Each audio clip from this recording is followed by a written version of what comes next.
Yang Berhormat Datuk Rashid bin Din. Bismillahirrahmanirrahim. Assalamualaikum warahmatullahi wabarakatuh. Soalan saya nombor 2. Datuk Yang di-Pertua, Kementerian Pelajaran Malaysia telah diperuntukkan dengan bajet yang cukup besar setiap tahun dalam memastikan pengoperasian pendidikan dapat berjalan dengan lancar dan berkesan.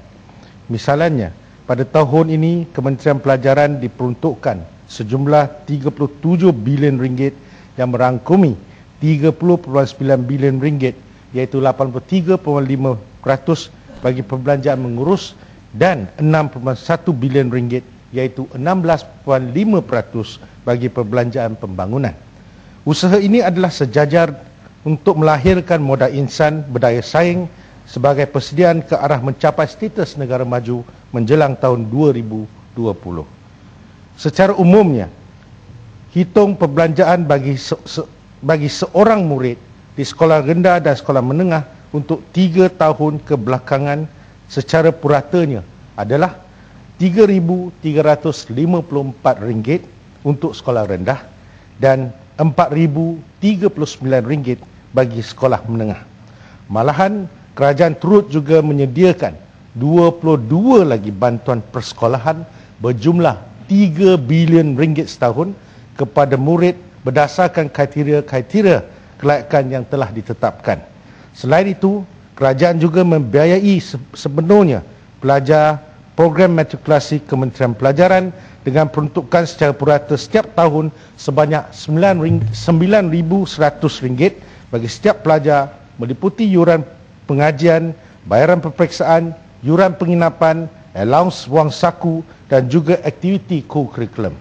Berdasarkan The World Competitiveness Yearbook 2010 yang dikelolakan oleh Institute for Management Development IMD, perakukan Malaysia berada di kedudukan keempat tertinggi dalam peratusan hitung panjang perbelanjaan peruntukan bagi sektor pendidikan berbanding dengan 57 buah negara yang berdaya saing dalam ekonomi.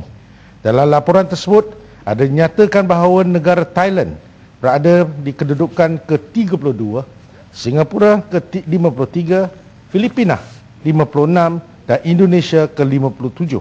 Perbandingan ini jelas membuktikan kerajaan sentiasa berusaha untuk melahirkan modal insan yang mampu memenuhi keperluan guna tenaga berkemahiran tinggi bukan sahaja di peringkat tempatan, malahan di peringkat antarabangsa. Datuk Yang di-Pertua, seperkara lagi, kedudukan ini memperlihatkan bahawa Malaysia amat mementingkan sektor pendidikan yang dapat membangun modal insan sebagai asas untuk melaksanakan transformasi ekonomi ke arah mencapai wawasan 2020 serta pelaburan dalam meningkatkan produktiviti negara. Justru peruntukan perbelanjaan yang ditanggung oleh kerajaan ini menunjukkan bahawa kerajaan prihatin terhadap kebajikan rakyatnya selaras dengan slogan rakyat didahulukan, pencapaian diutamakan.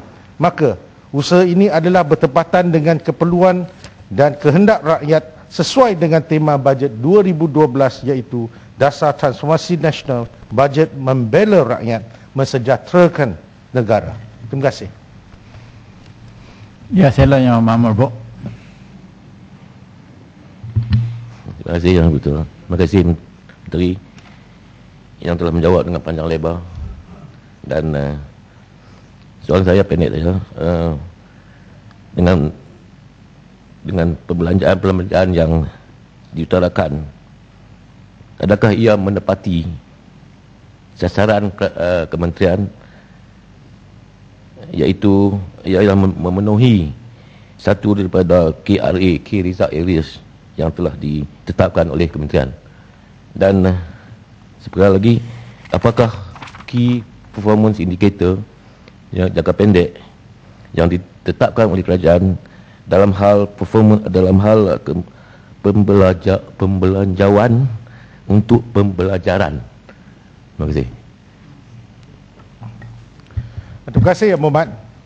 Mengenai soalan NKRA kementerian, sebenarnya ianya mencakupi beberapa bidang ya. Yang pertama, kita nak memperluaskan kadar enrollment untuk prasekolah, dan ianya bukan dibuat sekadar Kementerian Pelajaran saja, kerana kementerian ini sebagai peneraju untuk memperluaskan prasekolah, dan sukacita dimaklumkan sebelum terlaksananya NKRA untuk prasekolah ini, kita hanya ada pada peratusan 67%, dan kini kita telah menjangkau hampir 80% dari segi prasekolah enrollment untuk prasekolah. Ini menunjukkan satu peningkatan secara mendadak disebabkan ada usaha bukan sahaja kementerian, dan kita juga memberi insentif kepada swasta tadika untuk mereka memperluaskan prasekolah. Khususnya bukan saja itu, kita juga dapat memperluaskan tadika kemas dan jabatan paduan, dan kesemuanya diambil kira, dan kita sebagai peneraju memastikan ianya mencapai sasaran seperti mana yang ditetapkan. Pada tahun hadapan, sasaran kita ialah untuk mencapai 87%. Dan kini kita berkeyakinan bahawa kita akan sampai ke situ. Kedua, untuk mendapat ataupun kita nak melahirkan 100 buah sekolah berprestasi tinggi. Dan kini kita dalam proses, ya.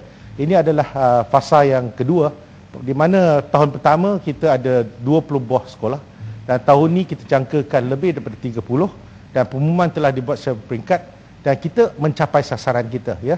Pada tahun depan kita nak mencapai 100 buah sekolah berprestasi tinggi mengikut kriteria yang telah ditetapkan. Ketiga, dan ini yang sering bagi guru ataupun guru besar, kita mempunyai satu kaedah yang dikatakan tawaran baru, di mana setiap kali kita memberi galakan, bukan saja kita menumpukan pada sekolah berprestasi tinggi, untuk sekolah yang teruk berprestasi rendah pun kita menjaganya.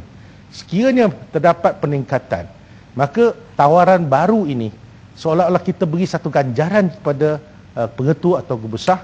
Pada waktu yang sama, guru juga diberi ganjaran. Itu memang merupakan NKRA kita, ya. Dan inilah antara beberapa perkara yang saya mengatakan bahawa dari segi School Improvement Kit yang ada diwujudkan oleh pihak kementerian berdasarkan pada model sekolah-sekolah berprestasi tinggi, itu menunjukkan bahawa ia dapat membantu sekolah-sekolah yang lemah.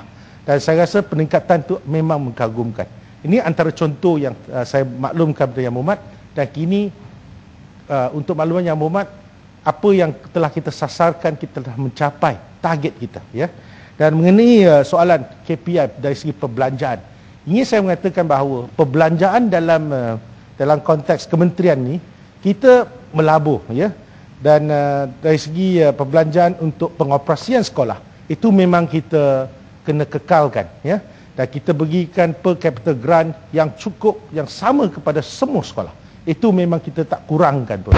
Dan dari segi pengoperasian, selain daripada pengoperasian, kita ada juga over and above, dengan izin, perbelanjaan lain, ya, untuk melihat kecemerlangan. Kalau dia sekolah macam saya kata berprestasi tinggi, kita bagi 700,000 untuk mengekalkan kecemerlangan. Selain daripada dia dapat mengikut kurikulum standard, mereka juga diberi pendahan mengikut bidang bitaranya. Itu yang kita dah bangunkan. Sebenarnya ini adalah untuk kita melihat dari segi outputnya yang lebih memberangsangkan, ya. Jadi saya rasa secara ringkasnya ingin saya mengatakan bahawa kita memang ada KPI dari segi perbelanjaan, dan kita mengawal apa yang kita nak laburkan, bukan saja dari segi bangunan yang canggih atau bangunan yang dikira 4 tingkat yang begitu mewah, bukan. Dan kita nak lihat dari segi perisiannya, ianya juga bertepatan dengan falsafah pendidikan negara. Terima kasih.